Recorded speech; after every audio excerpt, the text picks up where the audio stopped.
Hi, everyone. With the Chabad International Shluchim Conference coming up, I have an appeal to my Chabad brothers and sisters. I became Chabad really beginning at the age of 8. I went to Chabad camp. It was called Camp Jet, Jewish Education Through Torah. Today it's called Gan Yisrael. The Rebbe I first met when I was 8 or 9. I met the Rebbe hundreds of times. He even had as everyone in Chabad knows, a nickname for me. When I became his emissary at Oxford University, just when I turned 22 years old with my wife Debbie, who was just 20, and when the Rebbe started calling me Butch, I would come for $1, he would call me Butch. I don't know how many people the Rebbe actually gave a nickname to. He told Mayor Jungerreis that I'm his shliach in Oxford. I was blessed to have such a special relationship with the Rebbe, because he appreciated elite universities. I was the rabbi at Oxford, his emissary. The Rebbe had gone to the Sorbonne. He went to the University of Berlin all before the Holocaust, and he wanted to educate the future generation of students who would become world leaders. Now, Chabad is the single most important Jewish educational organization in the history of the world. Chabad has brought back untold millions of Jews to keeping Shabbos, having mezuzah on their door, keeping kosher, being proud Jews, wearing tzitzis, wearing yarmulkes.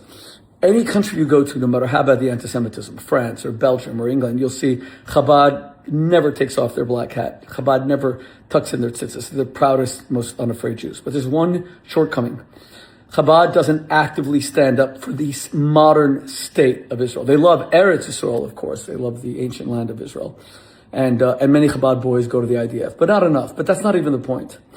Because there was a perception in Chabad that the Rebbe did not support the political entity that is the state of Israel. Chabad won't fly Israeli flags outside the Chabad houses, even on campus, where the assault on Israel has been unrelenting.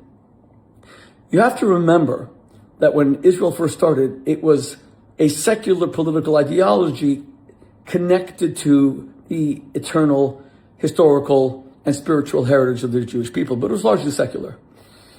That's all changed.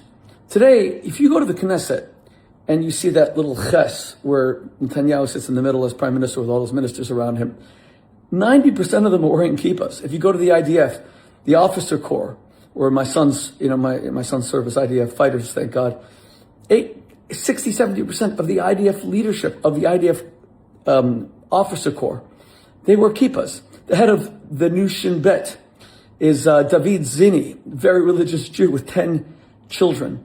Chabad has got, as all Chabad emissaries from all over the world, from Russia all the way to California and in between, make it an essential part of the agenda to defend Israel and fight back for the Jewish